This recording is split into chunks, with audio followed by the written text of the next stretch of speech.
How am I 15 and going through the menopause? I was just so confused, like shocked and really sad. My mental health issues did stem from the factor that I was infertile. As a child myself, being told that you can't have children is devastating.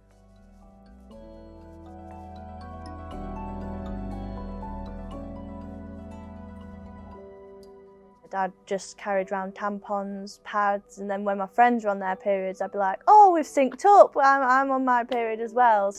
I was so ashamed because I felt like everybody else had gone through puberty. I feel like the conversation was already finished. So around 14, I was still worried. I had no development, I had no menstrual cycles, and I'd just lose my train of thought and things like that, and now I know that that's brain fog. I was always having these periods of being so warm, like so unbelievably warm and hot, and then having to like take off my school blazer. Vaginal atrophy is another symptom that's never talked about with the menopause. That's like dryness and cracking even in some cases of the vagina. I remember really vividly in school that I was sitting in an exam, and you know the English exams are like 3 hours long, and I was sat in the exam and I was so fidgety and I just had to keep getting up and moving around because I was experiencing pain down there. And obviously this was weighing on the back of my mind when I was about 15, so my mum decided just to take me to the doctors just to be sure. We made an appointment with the GP and took me straight away, and it wasn't a plain sailing diagnosis process.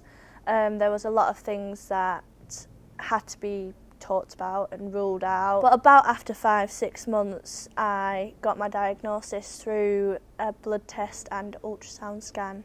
When I think back to that day that I got my diagnosis, I feel like all I hear is white noise, because when I imagine myself sat in that doctor's office and the words came out of her mouth that I was infertile, after all this, like, I heard nothing. I was just sat there thinking, what the hell? Weirdly enough, the woman who told me about my condition, she prescribed me with antidepressants as well. Without me even asking about them. My mental health issues did stem from the factor that I was infertile. As a child myself, being told that you can't have children is devastating. First of all, it's not even on your radar when you're 15, and then as soon as you're told, that's the only thing that you actually can think about. It's a massive grieving process, and I think time is definitely the way forward. About 4 months into COVID, I set up my Instagram, and on there I found a lot of people like me, and I educated myself a lot about HRT.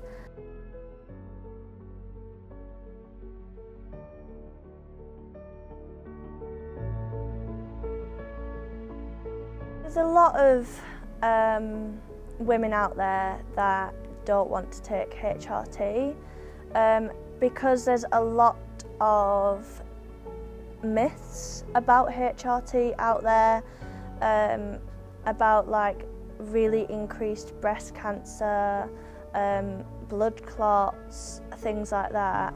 It's helpful, it's going to help you in the long run, like not just with the hot flushes now, it's going to help you in the long run.